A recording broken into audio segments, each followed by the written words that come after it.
ನಮಸ್ಕಾರ. ಇವತ್ತಿನ ಪ್ರಶ್ನೆ ಡೇ ಟ್ರೇಡಿಂಗ್ ಅಂದರೆ ಏನು ಅಂತ. ಬಹಳ ಒಂದು ಉತ್ತಮವಾದಂಥ ಪ್ರಶ್ನೆ. ಯಾವತ್ತೂ ಕೇಳ್ತಾ ಇರ್ತೇವೆ ನಾವು ಡೇ ಟ್ರೇಡಿಂಗು. ಡೇ ಟ್ರೇಡಿಂಗ್ ಹೆಸರೇ ತಿಳಿಸುವಂತೆ ಒಂದು ದಿನದ ಒಳಗೆ ಮಾಡುವಂತಹ ಟ್ರೇಡಿಂಗು. ಅಂದರೆ ಆ ಮಾರ್ಕೆಟ್ ಬೆಳಿಗ್ಗೆ ಓಪನ್ ಆಗಿ 3:30 ಗಂಟೆಗೆ ಸಂಜೆ ಕ್ಲೋಸ್ ಆಗುವ ಮೊದಲು ಆ ದಿನದ ಒಳಗೆ ನಡೆಯುವಂತಹ ವ್ಯವಹಾರ. ಈ ಟ್ರೇಡು ಮರುದಿನಕ್ಕೆ ಮುಂದುವರಿಸಿಕೊಂಡು ಹೋಗುವ ಹಾಗಿಲ್ಲ. ಬೆಳಿಗ್ಗೆ ಪರ್ಚೇಸ್ ಮಾಡಿದರೆ ಅದನ್ನು 3:30 ಗಂಟೆಯ ಮೊದಲು ನಾವು ಸೇಲ್ ಮಾಡಬೇಕು. ಸೇಲ್ ನಾವು ಮಾಡಿದರೆ ಕಂಪ್ಯೂಟರ್ ಸಿಸ್ಟಮ್ ತನ್ನಿಂತಾನೇ ಅದನ್ನು ಸೇಲ್ ಮಾಡಿಬಿಡ್ತದೆ ನಮ್ಮ ಪರವಾಗಿ, ಮತ್ತು ಅದರ ಪ್ರಾಫಿಟ್ ಲಾಸ್ ನಮ್ಮ ಅಕೌಂಟಿಗೆ ಹಾಕಿಬಿಡ್ತದೆ. ಸೊ ಅದು ಮುಂದುವರಿಸಿಕೊಂಡು ಹೋಗುವಾಗಿಲ್ಲ. ನಮಗೆ ಮುಂದುವರಿಸಬೇಕು ಅಂತ ಇದ್ದರೆ ನಾವೇ ಅದನ್ನು ಮುಂದುವರಿಸುವ, ಅದನ್ನು ಡೆಲಿವರಿ ತಗೊಂಡು ಮತ್ತೆ ಅದಕ್ಕೆ ಬೇರೆ ಥರದನ್ನು ಡೆಲಿವರಿ ತಗೊಂಡು ಮುಂದೆ ಹೋಗಬೇಕು. ಡೇ ಟ್ರೇಡಿಂಗ್ನಲ್ಲಿ ಮುಖ್ಯವಾಗಿ ಏನು ಅಂತ ಹೇಳಿದರೆ, ನಾವು ಶೇರನ್ನು ಯಾವತ್ತೂ ಡೆಲಿವರಿ ತಗೊಳ್ಳೋದಿಲ್ಲ. ಶೇರನ್ನು ನಾವು ಖರೀದಿ ಮಾಡ್ತೇವೆ, ಆದರೆ ಡೆಲಿವರಿ ತಗೊಳ್ಳೋದಿಲ್ಲ. ಸೇಲ್ ಮಾಡ್ತೇವೆ, ಡೆಲಿವರಿ ಕೊಡುವುದಿಲ್ಲ. ಇದನ್ನು ಎರಡೂ ರೀತಿ ಮಾಡಲಿಕ್ಕೆ ಆಗ್ತದೆ. ಈಗ ಡೇ ಟ್ರೇಡಿಂಗಲ್ಲಿ ಫಸ್ಟ್ ನಾವು ಪರ್ಚೇಸ್ ಮಾಡಿ ಆಮೇಲೆ ಸೇಲ್ ಮಾಡಲಿಕ್ಕೆ ಆಗ್ತದೆ ಒಂದು ಶೇರನ್ನು. ಇದನ್ನು ಲಾಂಗ್ ಅಂತ ಹೇಳ್ತಾರೆ, ಇದು ಲಾಂಗ್ ಟ್ರೇಡಿಂಗು. ಇನ್ನು ಶಾರ್ಟ್ ಟ್ರೇಡಿಂಗ್ ಇದೆ. ಶಾರ್ಟ್ ಟ್ರೇಡಿಂಗಲ್ಲಿ ಫಸ್ಟ್ ನಾವು ಸೇಲ್ ಮಾಡ್ತೇವೆ, ಆಮೇಲೆ ಖರೀದ್ತೇವೆ.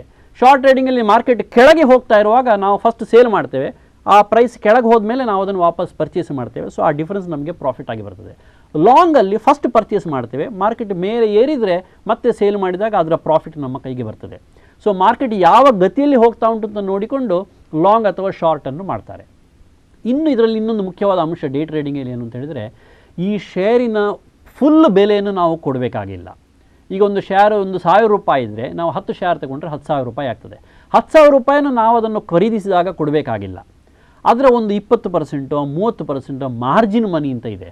ಆ ಮಾರ್ಜಿನ್ ಮನಿಯನ್ನು ಮಾತ್ರ ಕೊಟ್ಟರೆ ಸಾಕು. ಈಗ 20% ಮಾರ್ಜಿನ್ ಮನಿ ಇದ್ದರೆ 10,000ದಲ್ಲಿ ನಾವು 2,000 ರೂಪಾಯಿ ಕೊಟ್ಟರೆ ಸಾಕು. ಸೊ ಕೇವಲ 2,000 ರೂಪಾಯಿ ಕೊಟ್ಟು 10,000 ರೂಪಾಯಿ ಮೌಲ್ಯದ ಟ್ರೇಡಿಂಗನ್ನು ಮಾಡಲಿಕ್ಕೆ ಆಗ್ತದೆ.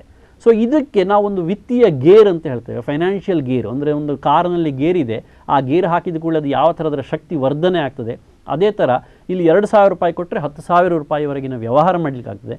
ಈ ಒಂದು ಫೈನಾನ್ಷಿಯಲ್ ಗೇರ್ ಯೂಸ್ ಮಾಡುವ ಕಾರಣ ಈ ಡೇ ಟ್ರೇಡಿಂಗ್ ಬಹಳ ಒಂದು ಪ್ರಚಲಿತವಾಗಿದೆ, ಬಹಳ ಆಕರ್ಷಣೀಯವೂ ಆಗಿದೆ.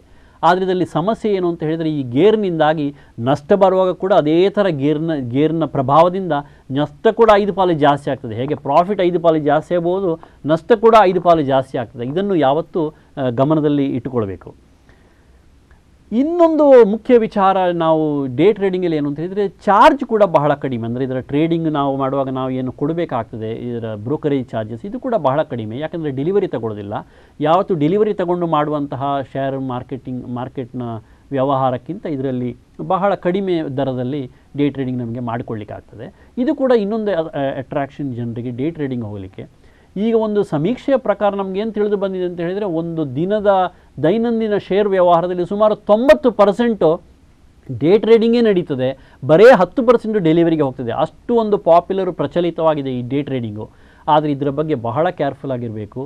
ಇದನ್ನು ಮಾಡುವಾಗ ಟೆಕ್ನಿಕಲ್ ಅನಾಲಿಸಿಸನ್ನು ಸರಿಯಾಗಿ ವೈಜ್ಞಾನಿಕವಾಗಿ ನೋಡಿ, ಸುಮ್ಮನೆ ಯಾರೋ ಹೇಳಿದ್ದಾರೆ, ಯಾರೋ ಟಿಪ್ಸ್ ಕೊಟ್ಟಿದ್ದಾರೆ, ಈ ಥರ ಎಲ್ಲ ಬಹಳ ಮೋಸಗಳು ಕೂಡ ಇದರಲ್ಲಿ ತುಂಬ ನಡೀತದೆ. ಅದನ್ನೆಲ್ಲ ನೋಡಿಕೊಂಡು ಡೇ ಟ್ರೇಡಿಂಗ್ಗೆ ಕೈ ಹಾಕಬಾರ್ದು. ಬಹಳ ಜಾಗ್ರತೆ ಆಗಿರಬೇಕು.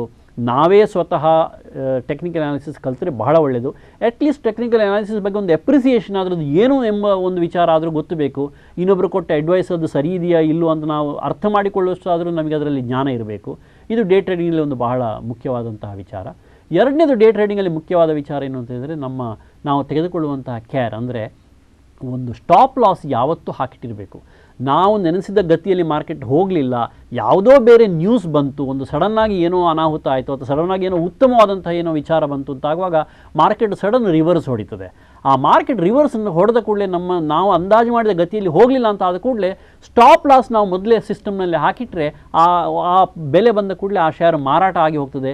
ನಮ್ಮ ಲಾಸನ್ನು ಅದು ಸ್ಟಾಪ್ ಮಾಡ್ತದೆ, ಒಂದು ಲಿಮಿಟ್ ಮಾಡ್ತದೆ, ಒಂದು ಮಿತಿಯೊಳಗೆ ಅದನ್ನು ಇಟ್ಟು ಬಿಡ್ತದೆ.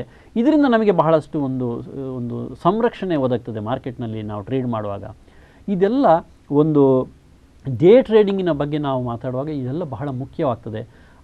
ಬಹಳ ಅಟ್ರಾಕ್ಷನ್ ಇದೆ, ಆಕರ್ಷಣೆ ಇದೆ, ಆದರೆ ಬಹಳ ಕೇರ್ಫುಲ್ ಆಗಿರಬೇಕು. ಡೇ ಟ್ರೇಡಿಂಗಲ್ಲಿ ದುಡ್ಡು ಮಾಡಿದವರು ಬಹಳ ಕಡಿಮೆ. 90% ಜನ ಡೇ ಟ್ರೇಡಿಂಗ್ ಮಾಡುವವರು ದುಡ್ಡು ಮಾಡುವುದಿಲ್ಲ ಎಂಬ ಒಂದು ಹೇಳಿಕೆ ಇದೆ. ಎಲ್ಲರೂ ತುಂಬ ಕಡೆಯಲ್ಲಿ ಇದನ್ನು ಎಕ್ಸ್ಪರ್ಟ್ಸ್ ಇದನ್ನು ಹೇಳ್ತಾರೆ. 90% ಜನ ಇದನ್ನು ದುಡ್ಡು ಕಳೆದುಕೊಳ್ಳುವುದು ಮಾಡುವುದಿಲ್ಲ. ಬಹಳ 10% ಏನೋ ಬಹಳ ಕಡಿಮೆ ಜನ ಮಾಡ್ತಾರೆ. ಅದಲ್ಲದೆ ಇದರಲ್ಲಿ ಬಹಳ ದೈನಂದಿನ ದಿಕ್ಕಿನಲ್ಲಿ ದಿಶೆಯಲ್ಲಿ ಬಹಳಷ್ಟು ಮೋಸಗಳು ಮತ್ತು ಸ್ಕ್ಯಾಮ್ಗಳು ಇದೆಲ್ಲ ಮಾರ್ಕೆಟ್ನಲ್ಲಿ ನಡೀತಾ ಇರುವ ಕಾರಣ ನಾವು ಡೇ ಟ್ರೇಡಿಂಗ್ ಬಗ್ಗೆ ಬಹಳ ಕೇರ್ಫುಲ್ ಆಗಿರಬೇಕು, ಬಹಳ ಒಂದು ಕಾಳಜಿಯಿಂದ ನಾವು ಇದರಲ್ಲಿ ಕೈ ಹಾಕಬೇಕು. ಅಪಾಯ ಇದೆ, ಇದನ್ನು ಯಾವತ್ತೂ ನೆನಪಿಟ್ಕೊಳ್ಬೇಕು, ಸ್ಟಡಿ ಮಾಡಬೇಕು. ಇವತ್ತಿಗೆ ಸಾಕು, ನಮಸ್ಕಾರ.